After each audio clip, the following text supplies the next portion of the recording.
born performer. Yeah. Can I just ask you, I mean, everyone would kill me if I didn't ask you, why did you name them unusual names? Well, Diva, the name Diva refers to a lead opera singer. And when she was born, she was the loudest baby there. And I said, you know, that's the good name for her. And Amit was named after Amit Erdogan, who is a guy I know who runs a record company.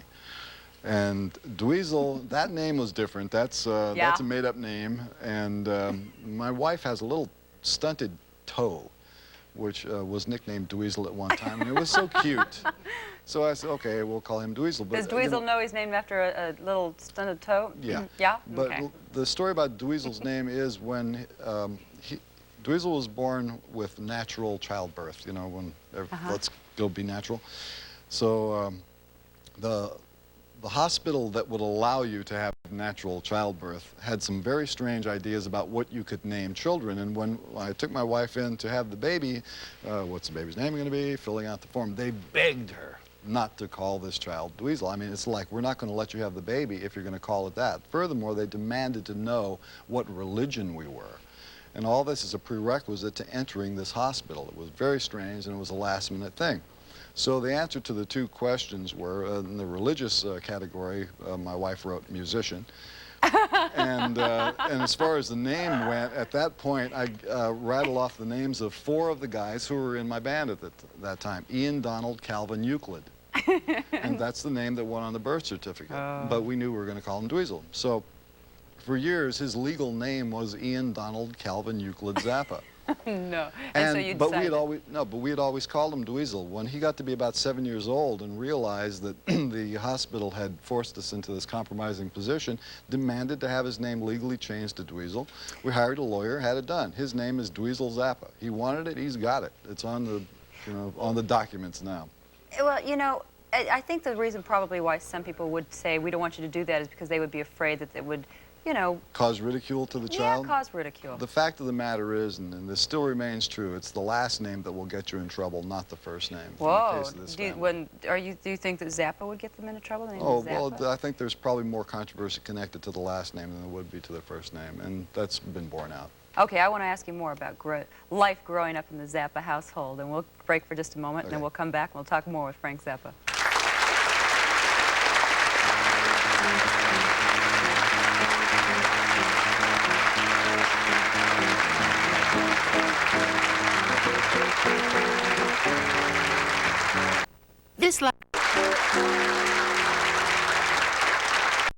We are back now talking with Frank Zappa. You've been quoted as saying that you're probably a lot more conservative than the people who watch you on TV right now. Probably.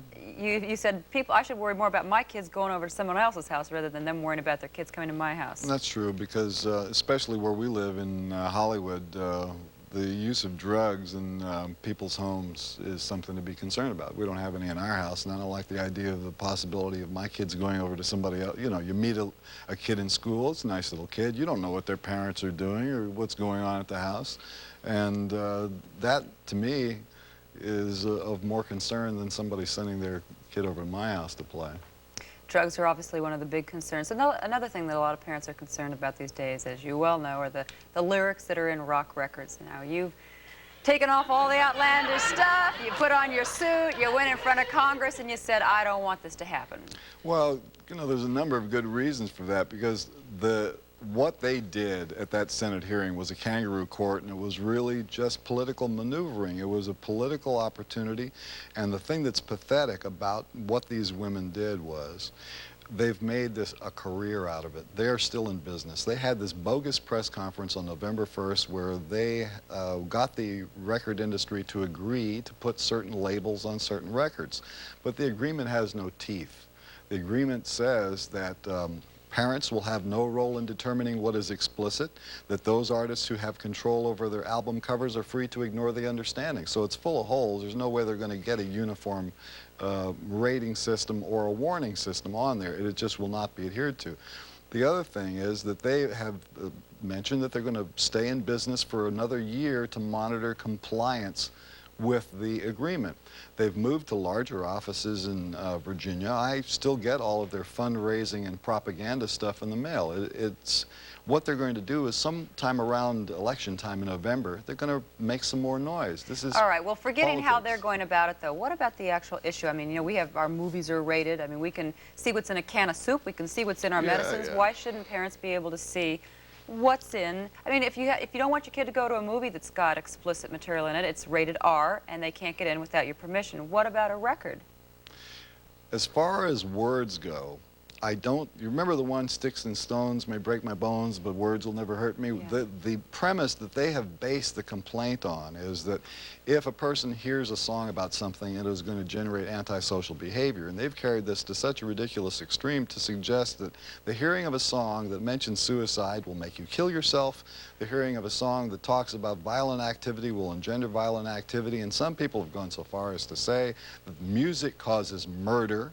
And there's a law that they're trying to put on the books in the state of Maryland, which I'm going to go down to fight on Tuesday, where the woman who has put this forth to the House of Delegates states that rock music is the single greatest cause of incest in the home. Where are these people getting these statistics? It's, bad facts make bad law. And here we have a situation that goes beyond record rating. This one, they want to pass a law. They want to pass a law that says, basically, I think that goes more than record rating. It says that a kid then can't go into a store and buy that record. That's right. And if it's got an illegal. explicit rating on it. But what about the parent who says, hey, you know, my kid is feeling down these days with everything going on. They're doing drugs every now and then.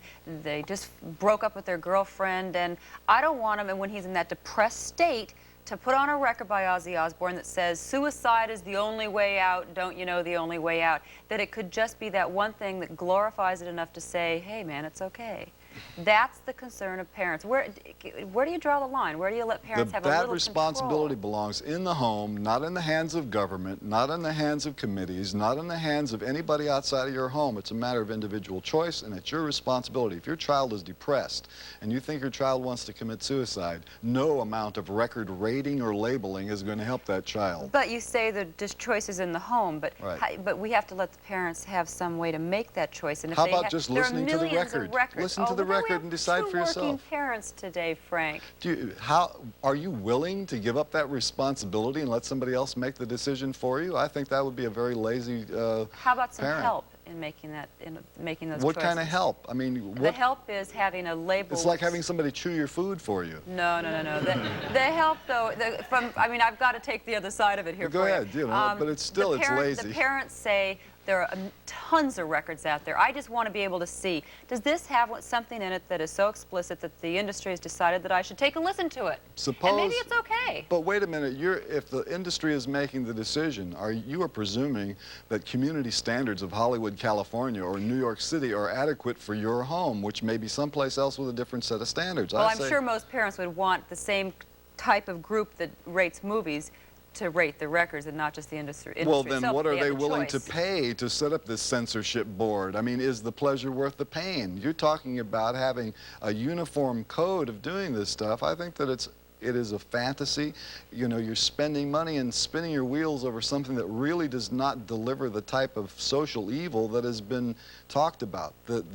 The terror that has been raised on this simply doesn't exist. Okay, I'm sure we have some questions from our audience out here. We're going to break for a minute. We'll have some questions from our studio audience, so don't go away.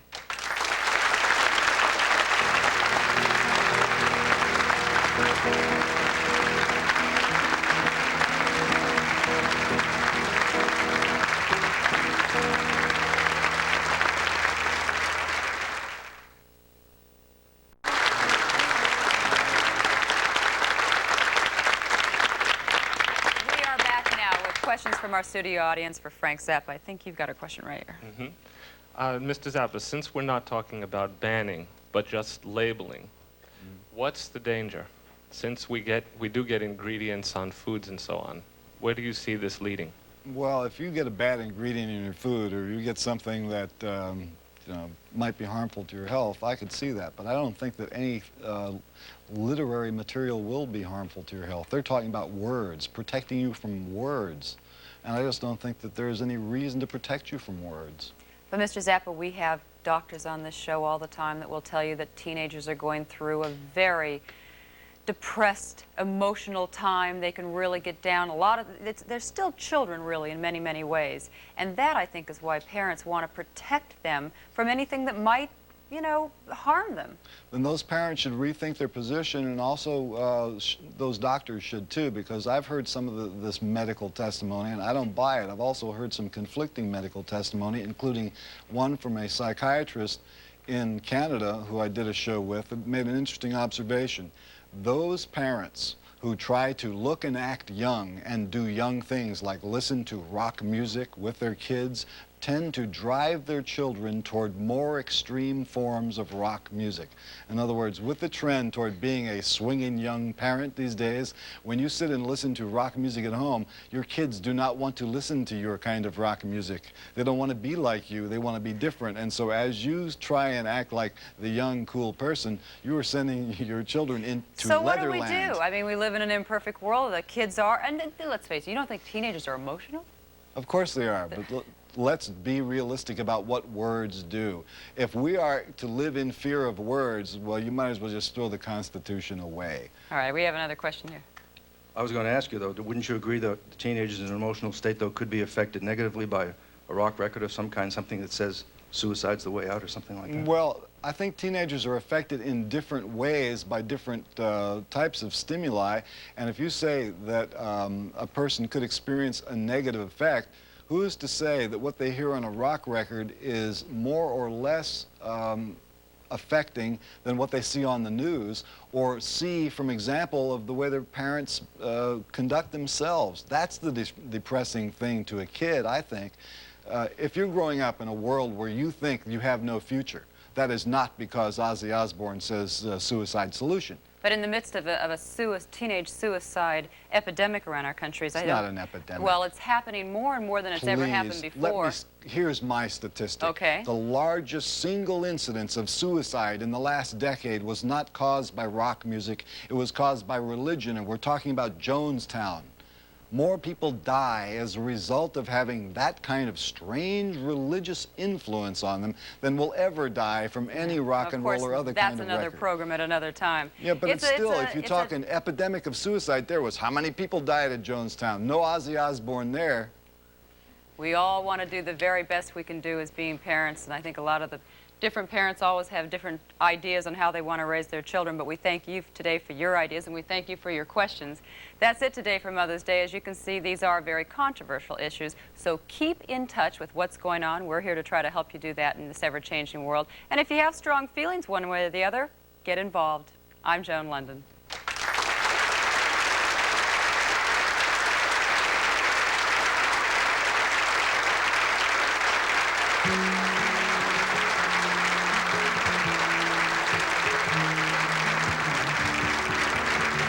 Mother's Day guests get away from it all and enjoy a rainbow weekend at the beautiful New York Hilton.